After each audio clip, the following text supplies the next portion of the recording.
Justice League! Yes, the new film in the DCEU movieverse, as we want to call it, or the DC rather.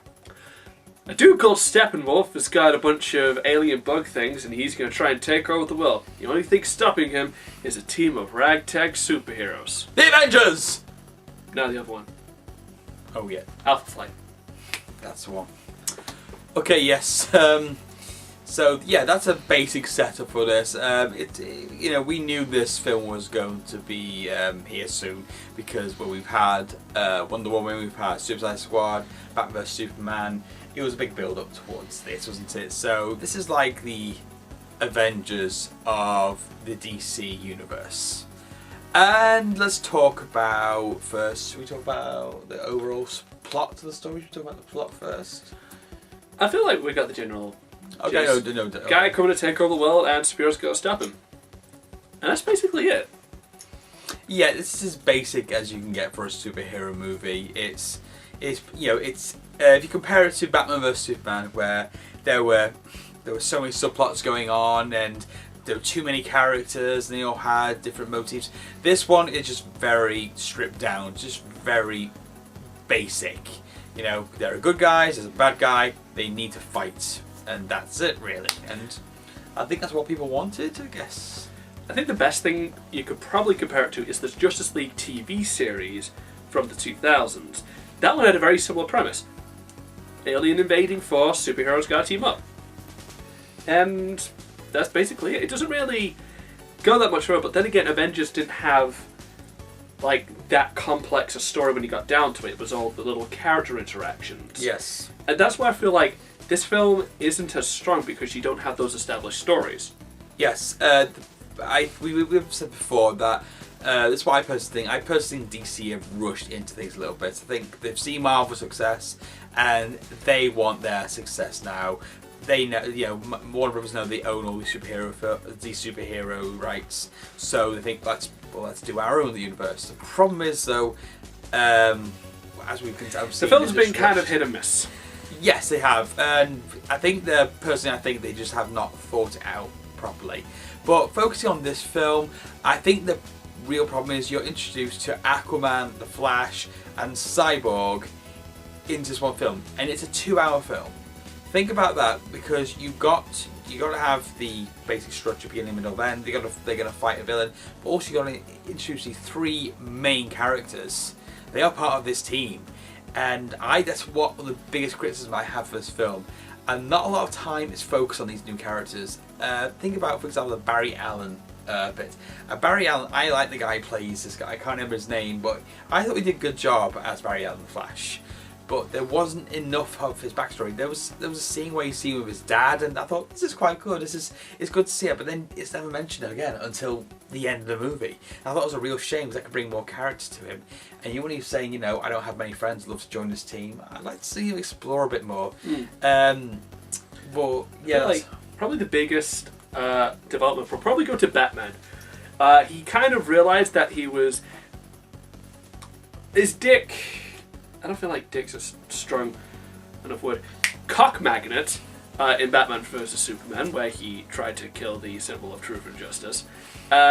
Naturally, he's feeling kind of guilty about that, and you do get to see that in the film. It does feel like there is an arc to this, and it makes Batman vs Superman feel like it had a point, that it was leading towards this, and it gave kind of a jumping on point for a lot of these characters, because it's a world that feels kind of devoid of hope, and we see a lot of that at the beginning. And that's kind of how I felt about Batman vs Superman. Not that the movie made me feel devoid of hope a couple times, but just overall this idea that it is a dark world and it needs these superheroes. Feels kind of parallel to the Marvel version, where everything's bright in the Marvel thing.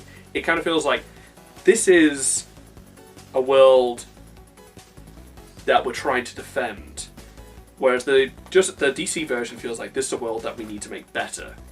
And that's kind of what helped establish it. And to that end, it feels like the heroes all had the same kind of stories, that they're all isolated in some way. Batman had been underground for a long time. Wonder Woman had hung up after the events of the first Woman.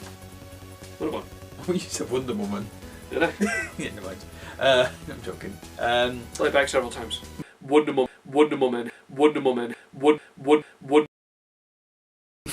word loses all meaning. She went underground after her film. Cyborg's hiding out. The Flash is staying underground. Aquaman has distanced himself from his own family. It's a lot of people who felt like they needed each other. It kind of felt a lot like the Power Rangers film in that regard. Yeah, I see. But I feel like Power Rangers devoted a lot more time to like fleshing out its characters. That is the main problem. Yeah, you know, I see what you mean. You see, Aquaman, he's away from his family. Barry Allen, he's a loner.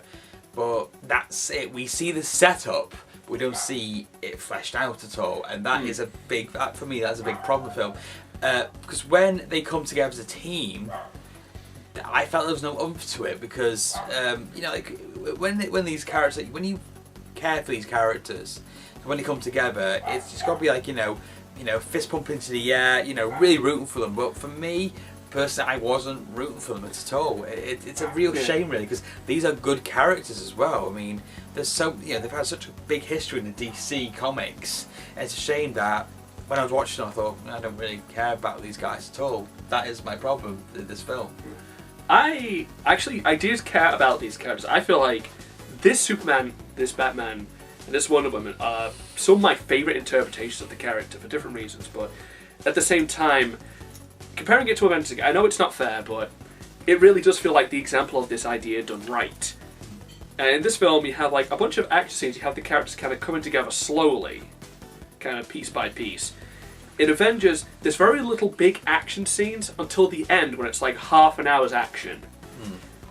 And it just felt like a huge build-up, and everything else was character development. But this structures itself a lot more like your standard action film. It's going to have set pieces to break it up. But it means that it's at the expense of character. Again, Power Rangers did this as well. The actions at the end and everything else is character based. Maybe if this film had like the equivalent of like the campfire scene of that, or the campfire scene of Ninja Turtles. That was a standout point for Power Rangers film, the campfire scene. But also, you have these characters that go through these arcs. Like if you think about Billy, for example, he has problems socializing. They said that he's on the spectrum. But by the end of the film, he's come together this team, he's made friends, and he's helped take down a big bad guy. And he got as well Zach, isn't it? Yeah. But the problems he has at home, you get real backstories. You got these people have problems, and I just didn't see that with these characters. I'm not saying they have to have problems, but they don't have much about them. I just want to say it's kind of weird that talk about this, and also Stranger Things and It. Why is everything leading back to the Power Rangers movie? Well, it makes it. Well, that's a good question because makes you realise maybe it's a better film than critics thought it was. Maybe we should fund that sequel. Yes. So apparently they did copyright a new title for it. Did they? We'll talk about it. Ooh, okay. Ooh. Good. Anyway, let's talk about this piece of shit. Unlike the masterpiece, there's the Power Rangers film. Okay. It's stunning 7 out of 10 by me. I can't really think of anything that I didn't like about this film. It didn't feel like a bad film by any stretch of the imagination. It just felt very safe. It just felt like a standard blockbuster film. That's good. I'll take something like this over something like Transformers, where there's a lot of things I hate. And I'm not sure if I would take this over Batman vs Superman, because there's a lot of things that really annoy me about that film, but there's a lot of things I liked as well. So it was kind of, it evened out. There were some good things, some bad things. This feels like it just kind of stays the middle. And I feel like it's a question of whether or not being alright is worse than having those bad points and high points. I would agree it's better than Batman vs Superman in some aspects because, there's, like I said before, it's a basic plot. There are fewer characters. If you think about it, look how many characters were in Batman vs Superman. And that was a 2.5 hour movie. This is just a 2 hour movie. Because originally it was meant to be 3 hours, they cut it down. And I would be interested to see an extended version, but I think it did the film better. I was about to say did the film justice by pardon that pun. The film was better, I think, probably because of that cut. Can we talk about the special effects? Because I didn't really have that much problem, but you didn't like them. It was very hit and miss. There was some really good. I'm not sure what other people might think, but the final showdown, I like the cinematography. I like the red lighting of it. You could tell there was somewhere different, and just don't know if it felt like a real like kind of like doomsday scenario was happening. Like, you know, Yeah. this was like apocalypse. If you get me, it felt like something bad was going to happen. I like that side of it. I don't think the action wise, don't think it's as how mucky, if you want to say, as say Man of Steel was and Batman vs Superman was. What I would say is I know that there's some reshoots and you have to work around Henry Cavill's moustache. Unfortunately, if we weren't told about this beforehand, I don't think I would have noticed it much. But yeah, because I knew that they should remove the moustache, you could tell the scenes where it happens. I wasn't looking for it. We said before we go in, we were going to play a game of Spot the Mustache, and I completely forgot about it. I really wish I kind of want to watch this again, just looking for it. You can tell my upper lip, the way it moves. Also, surprise, surprise, Superman's back in this. You wouldn't know with Henry Cavill getting second billing. Well, exactly. Well, because also just that one shot at the very beginning. Well, also he was involved in the press interviews. I think everyone knew he was back. Well, can I say very quickly actually about that? The fact that Superman died in the last film and he's back straight away. When he came back, I don't think it was a bit of a. It was as emotional as they wanted it to be. They want to be like how in the Bible talk about Jesus, rising from the dead. They want Superman. They do say it's a metaphor for Jesus, don't they? But when he comes back, it's like saying if there's a few more films down the line, yes, it'd be more of a uplifting moment. But because he died last film, his backstory was I don't think it didn't have that dramatic effect that I think they were after. It did get a huge reaction out of me, especially when he comes in the final battle. Like, they're at their lowest moment, and he's just like, I can't remember what it was like. It's just such a cheesy line, but I love it. Yeah. I think it's like, I believe in truth. He comes in, punches the villain, and they have the original Superman theme in to mix with the music. I was just like, I loved that. It was a huge, just campy love moment for that. Well, I think this is Henry Cavill playing Superman at his best, because I think he's more in this one. He feels more confident. I think he's been directed now to make it less serious and moody, more campy. Well, not campy, but it's Superman. Light. You want it to be kind of campy. Yeah, a little bit of camp. Because when he's standing there, he looks very confident. He's sure he knows what he's going to do, and that's what we want in Superman. That's why him and Batman are like opposites in a way, and it works. But in Batman vs Superman, they're both moody, and it did not work. But I think it works better in this one. Sorry, we're going back to special effects. With Superman, when he fights Steppenwolf, that's where I noticed some of the CGI that was noticeable. And Steppenwolf, I gotta say, sometimes when you're on screen, he looked like something that you see on the program or in a film on the Sci-Fi Channel. Yeah. Shall we talk about villain? I don't feel like he's the worst villain I've ever seen. He felt like he had a bit of personality to him. Like, he didn't feel overly moody at any point, but at the same time he didn't really feel that deep. I think like he mentions he's like trying to get in favour with Darkseid. He just kind of felt more like a harbinger for that. Yeah. Have we mentioned Darkseid? They did mention there was one bit where Darkseid mentioned it. In the film they mentioned Darkseid. I'm kind of glad they didn't go with Darkseid because he's like the big bad. He's a Thanos of DC, isn't he? Yeah. But it took me a while to figure out what his deal was, because I thought like there might be aliens, which I thought was kind of ripping off the Avengers. It's like, so these manhunters, and then like I kind of recognized the book design, and then he mentions Darkseid. It's like, that's what he is. That's what he is. He's trying to make everything Apocalypse. Literally, that's the planet's name is Apocalypse. Because comic books are subtle. I just thought like Steppenwolf even was just a big villain for him to fight, and sometimes that's not a bad thing, because it's a way just to get the team assembled and fight. But I think just for this film, he needed that kind of like, because a lot of the characters I found were quite bland in this film.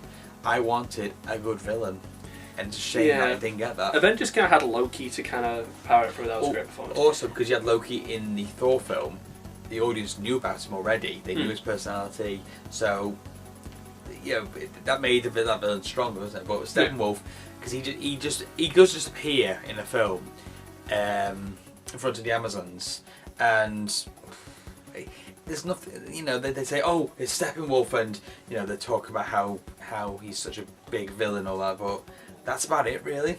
And he's a threat. He's enough to carry the film, as Kevin was saying. I just kind of stayed the line, but never went off to become a fantastic film. The Steppenwolf is the perfect example of that, because he never feels like he goes too far, but he doesn't feel bad. He just feels like a big enough threat that you're not going to look away, kind of thing. Another thing I did really like was the action in this. There's a lot of fun, because I really love just over the top action. This got some great stuff, especially when Superman comes back and he starts going a little bit crazy and has a fight against the Flash and Super Speed. That was a really interesting moment. That was good, yeah. Won't spoil it, but it is a very funny moment actually as well. I think personally my favourite fight scene was Wonder Woman at the beginning. I like the character Wonder Woman. I think Gal Gadot, is that Gal Gadot or Gal Gadot? I think it's Gal Gadot. Gal Gadot, but I think she's fab as Wonder Woman. She's really good. I remember when she was first announced, people were a bit like, what, her from Fast and Furious? But no, she does play it. She's never going to be a good Wonder Woman. She's going to be as bad as the guy was in the original Batman and Heath Ledger as Joker. And Daniel Craig as James Bond. Daniel Craig as James Bond. A blonde never James work. Hindsight. Yeah, but I like that fight. I thought the fights were okay, but I just don't like this style of fighting in this.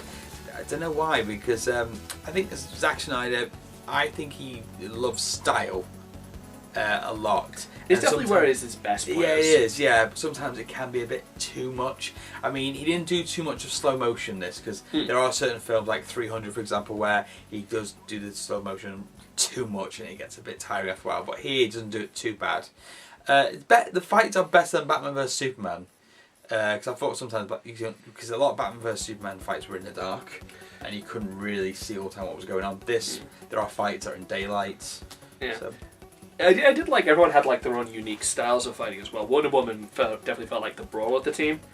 Batman definitely didn't feel like he was that effective in fights. Wonder Woman would be taking 5 dudes, Batman would be focusing on one. Yes. Which, he is the human of the group. He's got more of the tech side of things. Though he did have a pretty awesome chase scene in the car. That was real fun. Also, it had the original Batman score in it. So immediately this film gets a 10 out of 10. I love that score. Anything that includes that is going to have my vote.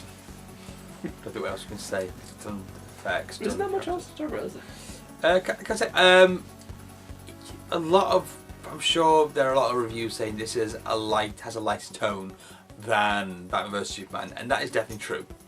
Does it work? Yes, no, but I don't think that was a problem. Batman vs Superman.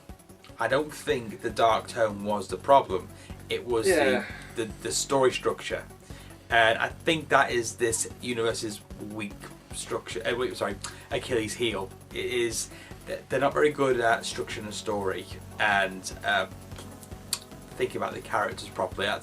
So light tone was fine. Flash had a few good lines. There were some lines where I thought was a bit forced or a bit weak, but there are some. You can tell definitely where Josh Whedon has added those lines in, because Josh Whedon, what he likes to do is put in self-aware jokes and poke fun of the characters. And I think there's one scene where it's Flash and Superman with each other, and because they're both really fast, there's a little joke about that, and I thought, yeah, that's Josh Whedon. That must be Josh Whedon there. But I don't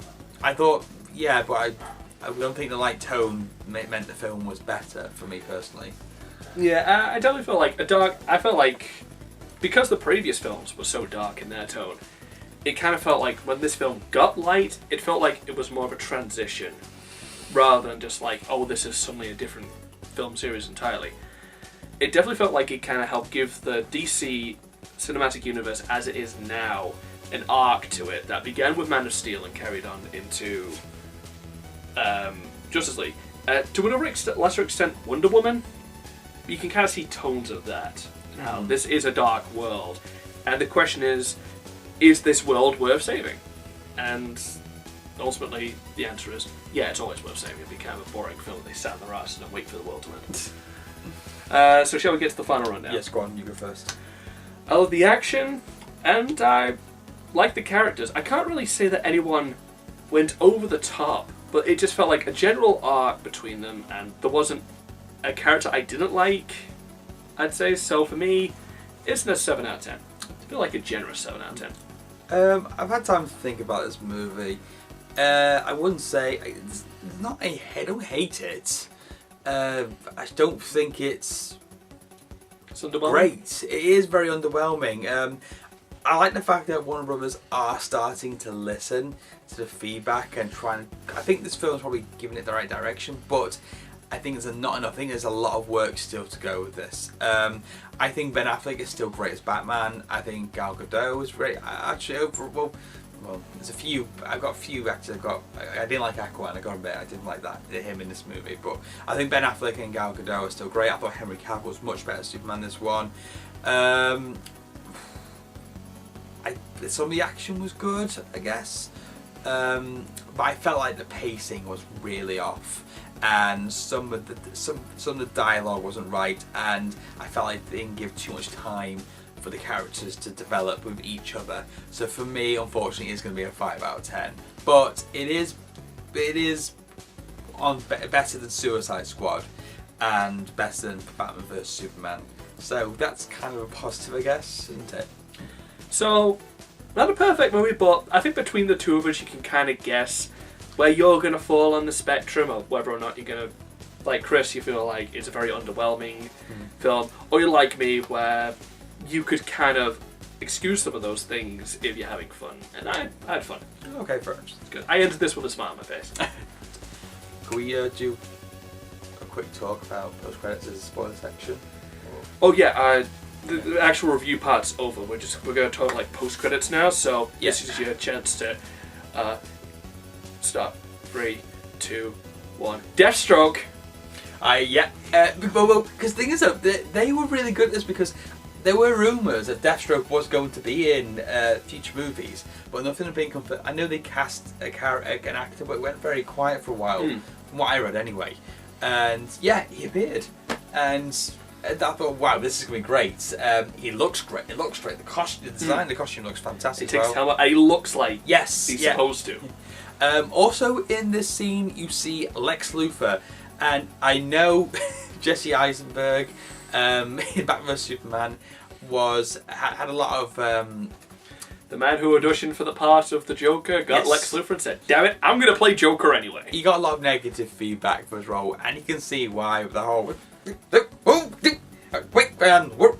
know, he was a bit like more than Riddler, but we only saw him for about 20 seconds in this scene. But he's completely bald in this, but he's wearing a suit that Gene Hackman wore in the original Superman movie, and I thought I liked that, and the way because he was sitting on this big boat, wasn't he? Like a big boat, and the way he just sat, and the way he was very confident, and I thought, yeah, that's more like it. Yeah, there was a little bit of the quirkiness in there, but very subtle. He was doing it more like he was going. He wasn't going. Yeah. It got the right mix. It kind of felt like he was trying to put his own spin on the character. Yes. Rather than before, where it felt like he was playing a different character.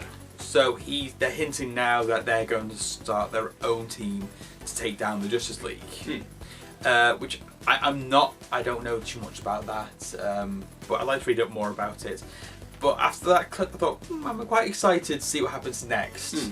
And now now they've said they're going to focus more on solo films rather than trying to get everything connected together. I'm hoping that the DC have realised, learnt their lesson. They're going to move on and try to do everything they can to improve their cinematic universe. I think it's got a lot of potential. I think they got a good cast. I just think they just didn't know what to do with it first. Why did we form Masterverse? So we can learn to pick ourselves back up. So we can learn that we can eventually make one. We're going to get our reputation. Yes. And then Justice League will kind of take it down a little bit, but we'll see where it goes from there. Exactly. So yeah, that's our thoughts on the post-credit scene. There's another post-credit scene halfway through. It's just a funny scene, like how Marvel have a funny one and they have a serious one. There's one where the Superman and Flash having a race. Yes, and I thought that's fun because that has been a big debate forever. Like, who is faster, Superman or Flash? So that was quite funny. I think that was a Joss Whedon one as well. I'm sure that was. But yeah, yeah. So yes, those are two post-credit scenes. Can I say one thing, right? When we were watching this film, throughout the film, we had some teenagers at the back talking throughout the film, right? I'm just saying this, okay? It does really annoy me. You pay £12 to go see a film at a cinema. There's a big announcement at the beginning. Turn your mobile phones off and enjoy the film. You don't sit at the back and chat very loudly whilst people are trying to watch the film, okay?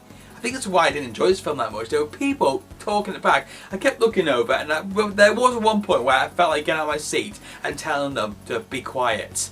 No, this is serious. You don't do that. Like, I love going to cinema, yeah? But if you want to go to cinema and talk, do it at home. Put on Netflix and have a chat with your friends. Don't do it where everyone else is trying to watch a movie. It's really rude, and it needs to stop now. Aren't you glad you stayed to the end of this review? We're just on a gripe train. Who is celebrating Christmas in November?